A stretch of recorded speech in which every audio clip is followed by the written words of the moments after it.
Hi, welcome to Ielts Senior Stars. Before stepping to the listening exercise, to subscribe to the channel to get best Ielts tips and guidance targeting 8 plus bands. We do provide online one-on-one classes where we help you score your desired bands. Do connect with us on WhatsApp or on our Instagram account to book a free demo. Now let's start with the listening exercise. Test 2. You will hear a number of different recordings and you will have to answer questions on what you hear. There will be time for you to read the instructions and questions and you will have a chance to check your work. All the recordings will be played once only. The test is in 4 sections. At the end of the test, you will be given 10 minutes to transfer your answers to an answer sheet. Now turn to Section 1. Section 1. You will hear a young student, Andrew, ringing an employment agency inquiring about their services. First, you have some time to look at questions 1 to 7.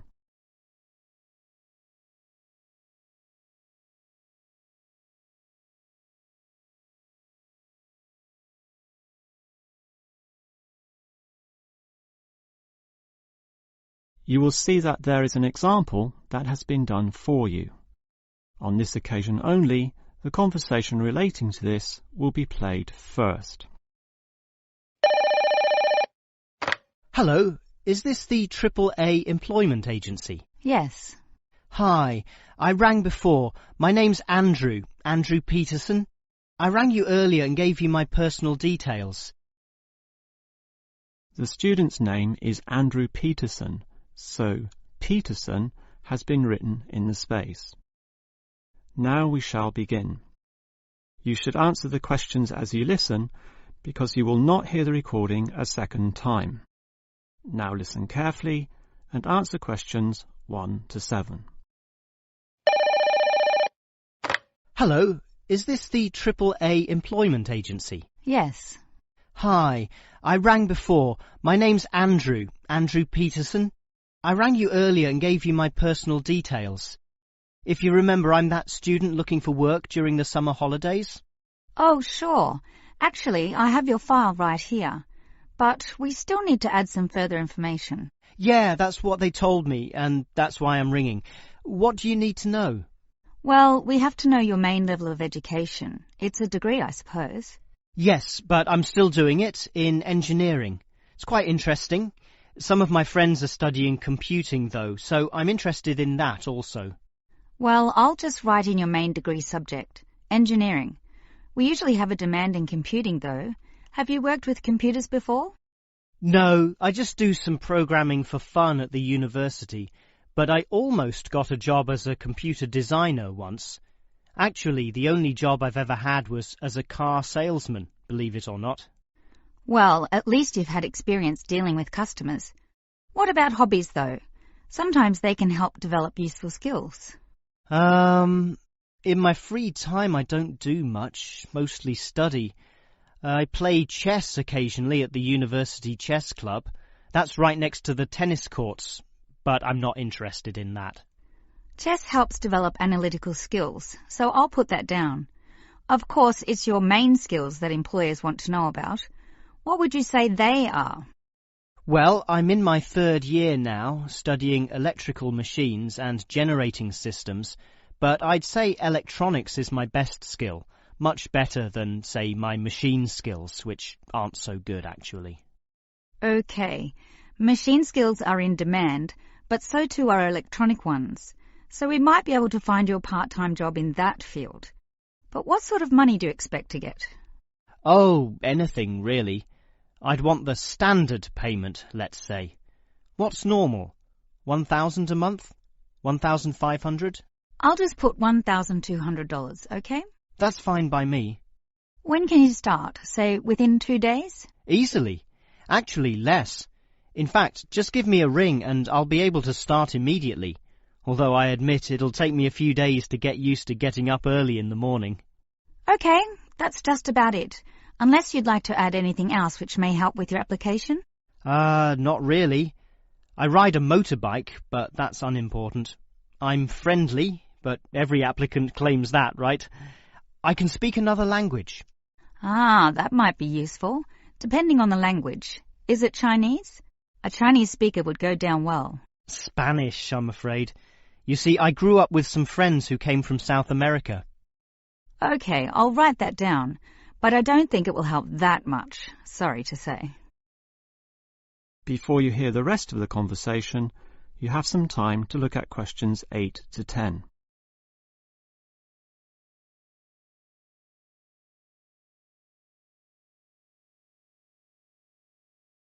Now listen and answer questions 8 to 10.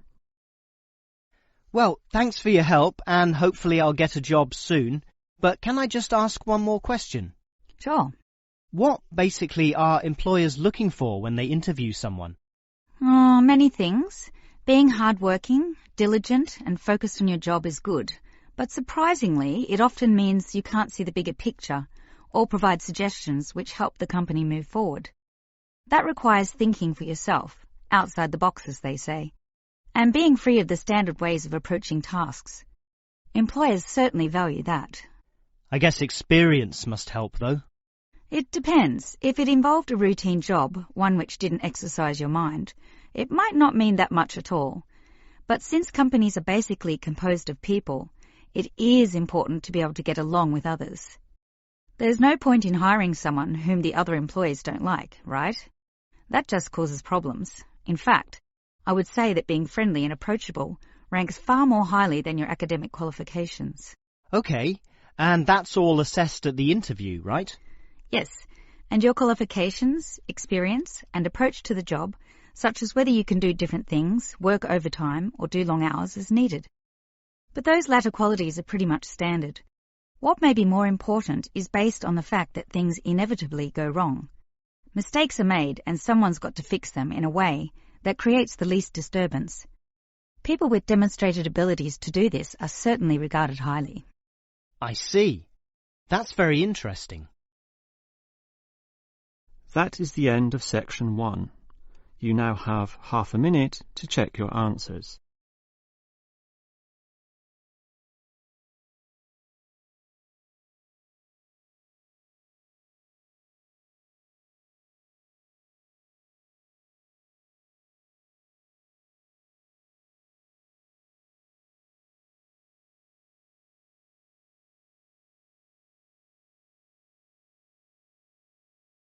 Now turn to Section 2. Section 2.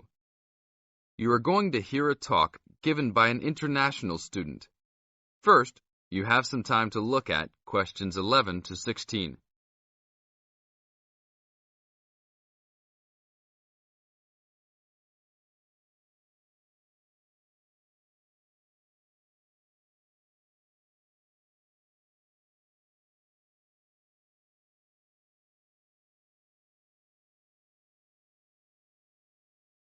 Now listen to the tape and answer the questions.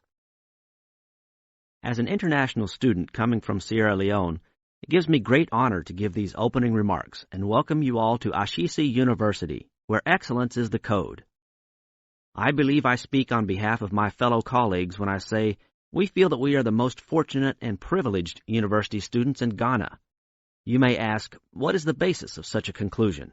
And I will simply say to you, in which other tertiary institution in Ghana do you find the same level of IT infrastructure and facilities available to students? Where also do you find such a low ratio of students to lecturers and computers? In which other educational institution do you find 55% of students on some sort of financial aid, who in addition enjoy services and benefits such as job placement after graduation, on-campus employment that pays above the minimum wage, a supply of textbooks, and access to online databases? Ladies and gentlemen, there is no other institution of higher education in Ghana today that matches the learning environment and the quality of instruction at Ashesi. I could continue listing reasons why we students feel this way, but I only have 5 minutes for this speech. Believe me, I could go on for hours. At Ashesi, everyone is considered a leader and is treated special. Ashisi equips us with the necessary determination, strength, and belief in ourselves to be able to achieve our goals. We are being taught to think outside the box and to question and challenge our assumptions about the world we live in. This, ladies and gentlemen, is one of the benefits of a liberal arts education, which seeks to broaden our intellectual capacity.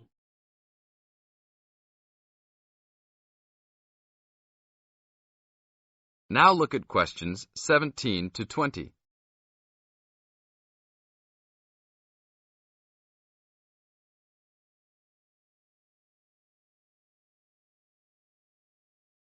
As the talk continues, answer questions 17 to 20. At Ashisi, we are also exposed to real-life situations and learn how to deal with them through a practical and vigorous academic program, as well as various seminars in which prominent leaders in their professions are invited as guests to interact and share their knowledge and experiences. Some people, even some of you in this audience, may believe that tuition at Ashisi is too high, but I say to you that the students here are unanimous in saying it is worth it. Not because we all come from well-to-do families, but because when it comes to one's education, you need to aim at getting the best from the right place. One's education defines who you are and what your perception of life and society will become. Ashisi offers us a top-quality education which meets high international standards. This is due to the strong linkages the school has established with three of the very best schools in the United States, namely Swarthmore College, which is ranked as the best liberal arts school in the U.S., UC Berkeley, and the University of Washington. In addition, Ashisi has recruited an excellent faculty consisting of lecturers from various countries, including Ghana, the UK, and the United States. These lecturers are among the best in their respective academic fields. I believe this is the school's greatest asset, a strong and knowledgeable team dedicated to achieving successful results from their students and who also love their job. I would like to end with a personal message. My fellow students, because we are among the most privileged in our society, we should take responsibility for our own destinies, make our parents proud, and create a legacy for those that follow us and Africa as a whole. We must give back to our society after completing school and achieving our goals in life, which I believe we all can if we properly utilize our time and take advantage of all that is offered here at Ashisi. This is the end of Section 2. You now have half a minute to check your answers.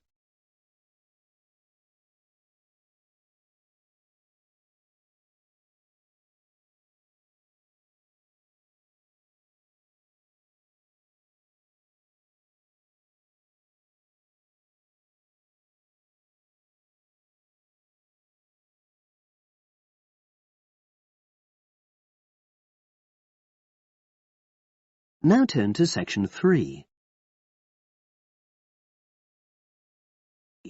Section 3. You will hear two geography students talking. An older student, called Howard, is giving advice to a younger student, called Joanne, on writing her dissertation. First, you have some time to look at questions 21 to 24.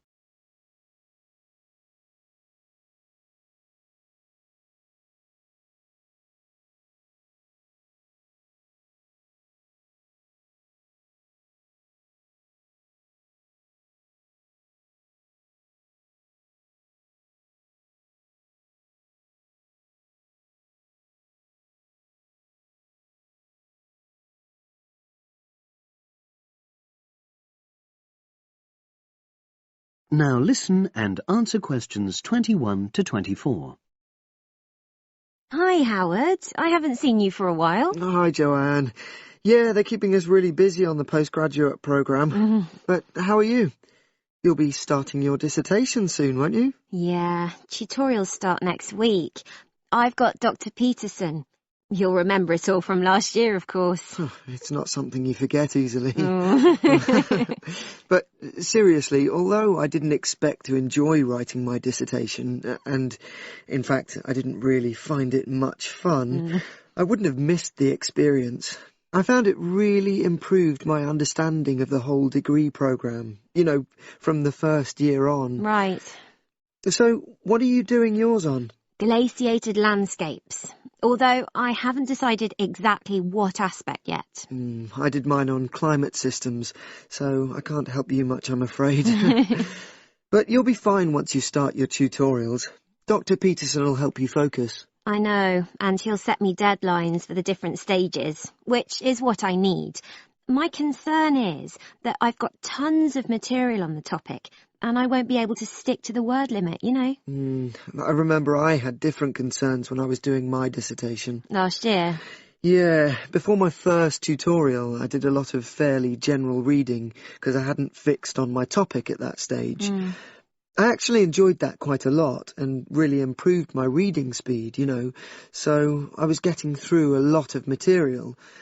I was frightened I wouldn't remember it all, though, so I got into the habit of making very detailed notes. So, did you find your tutor helpful in getting you started?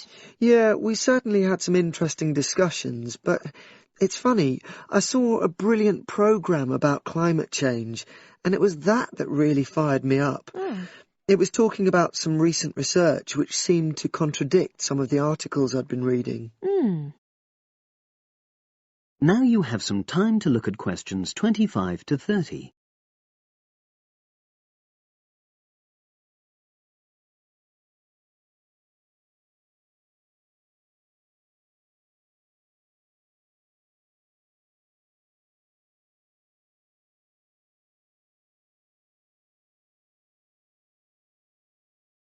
Now listen and answer questions 25 to 30. So you say your tutorials start next week? Yeah. Well, the first month's crucial. You've got to meet your tutor and decide on your focus, but don't become too dependent on him. Don't see him every week, only when you want to check something. Right. Once you've got the focus, you've got to get reading. It's helpful to look through the bibliographies for all the course modules relating to your topic, and get hold of any books you think you'll need. I haven't got much money. I mean, get the books from the library, far better. And I suppose I should prepare a detailed outline of the chapters? Yeah, absolutely. But don't feel you have to follow it slavishly. It's meant to be flexible. OK. Now, I'm someone who likes to get writing quickly. I can't just sit and read for a month. Not like me, then. But if that's what suits you, your natural approach, then you really ought to start immediately and write the first chapter. Right. Now, Joanne, about the library, it's worthwhile getting on good terms with the staff. They aren't always helpful with undergraduates. I suppose they focus on postgrads more. Maybe. But show them you're serious about wanting to do good work. And what if I can't find what I need? Well, there's interlibrary loans. Borrowing books from other libraries, but I've heard it isn't all that reliable. You're right, but you probably won't need it anyway. Be positive. The library is likely to have most things you need. And during the dissertation writing period, you can take out 15 instead of the usual 10 books. Should I look at previous year's dissertations? You can do. But I won't know which are the good ones. The library only keeps the best, and the staff can advise you. Are they willing to do that? Oh, yeah. And I'm worried about getting journal articles from the electronic library. Well, have you tried to find any yet? No. Well, you should. It's really straightforward. That's obviously something I'll have to look into. Dr. Peterson will help. Yeah, I know I can go to him if I have any worries. Except he will be away in the second month. It's the holidays. You should ask him what to do while he's away. Gosh, yeah. But I suppose I can get a lot of support from course mates. I know a couple of people who are thinking of doing the same topic as me. Take care. Collaboration can become dependency. I think you'd better see how that works out, what the people are like. You're probably right. About other reading, I suppose Dr. Peterson will recommend plenty of good articles to get me started. One thing I'd find out is what his attitude is to internet sources. Surely not in this day and age. I'd better get that sorted out right at the beginning. I would if I were you. And I've also got some questions about the research sections. how much time I should spend explaining the process? Well, I think that's up to you. You can see how it develops as you're writing. Okay. It's the same with things like time management. That's something a tutor can't really help you with. I agree. So, is there anything else you need me to go over? That is the end of section 3. You now have half a minute to check your answers.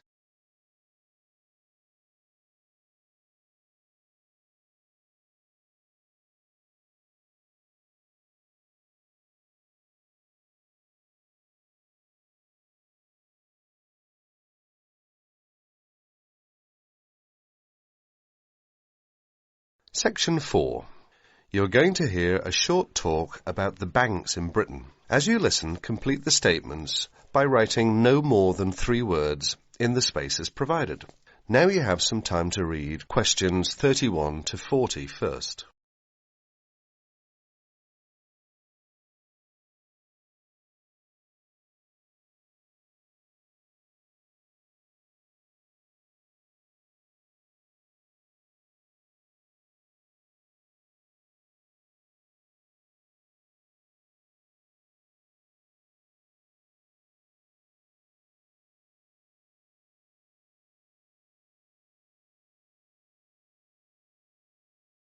Good afternoon, everyone. Thanks for turning up today to this short talk I'm going to give on student banking. Many of you are unfamiliar with the way banks work in this country, and today's talk should give you a few starting points. Well, as you probably know, you'll need to open a bank account while you're here. The safest place to keep your money is in a bank. Choose one that is near where you study.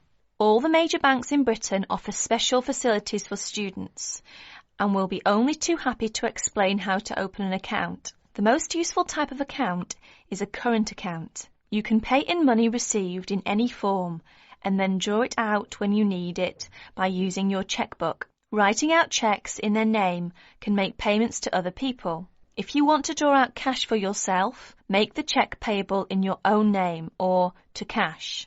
A check crossed with 2 parallel lines is even safer, as it must be paid into a bank account. Payment by cross check has the added advantage that when the person to whom you have given the check presents it at a bank, it will eventually come back to your bank and provide proof of payment. Most people now ask their bank to supply only ready crossed checks. Most banks don't make charges if you keep more than a certain amount of money in your account. However, you shouldn't overdraw on your account. Withdraw more money than you have in without the bank's permission. If you borrow money from the bank, there will be an interest charge. You will also have to pay a small charge to convert foreign currency paid into your bank into sterling. If you have more money than you need for month-to-month expenses, it is a good idea to open a deposit account for some of it, where it can earn interest. This interest is taxable, but if your bank knows that you are not normally resident in Britain, then you do not pay tax on it. You can't pay by cheque on a deposit account, and to withdraw money, you should give the bank 7 days' notice, or you'll lose 7 days' interest. When you have established yourself as a satisfactory customer with the bank, they can issue you with a cheque card. This is really an identity card, which guarantees that correctly written cheques up to the value of £50 will be honoured by the bank. A cheque card can be very useful, as many shops and enterprises, particularly in London and the cities, will not accept a cheque unless a cheque guarantee card backs it. You can also use it with your chequebook to draw up to £50 cash from almost any bank in Britain. If you also ask for a Euro cheque card, this can be used in the same way to draw cash from most banks in Europe. Many banks provide dispensing machines, generally set in the wall of a bank outside, where you can draw cash when the bank is crowded or closed. Provided you are a satisfactory customer, the bank can issue you with a cash card, which allows you to draw up to £100 a day. That is the end of section 4. You will have half a minute to check your answers. I hope you are improving daily by practicing listening tests from our channel. Do let us know in the comment section how much you scored. Thank you.